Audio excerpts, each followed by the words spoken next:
मुस्लिम league नून शहबाज शरीफ ने इमरान खान को Hitler करार दे दिया।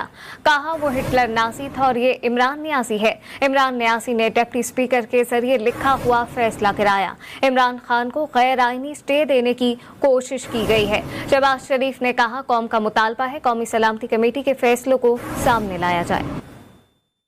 इमरान न्याजी की मिसाल एडोल्फ हिटलर से मुख्तलिफ नहीं है। वो हिटलर नाजी था और ये इमरान न्याजी हैं। हिटलर ने वहाँ पर आइन को सबटाज करवाया। यही काम इमरान न्याजी ने 3 अप्रैल को किया और अपने हवारी डिप्टी स्पीकर के ज़रिए एक लिखा हुआ फैसला, एक आइन के ख़िलाफ़ फैसला दे के इमरान न्याजी को गैर आइनी तौर पर स्टे ऑर्डर देने की कोशिश की। और पूरी कौम का ये मुतालबा है कि नेशनल सिक्योरिटी काउंसिल में जो फैसले हुए हैं उनको कौम के सामने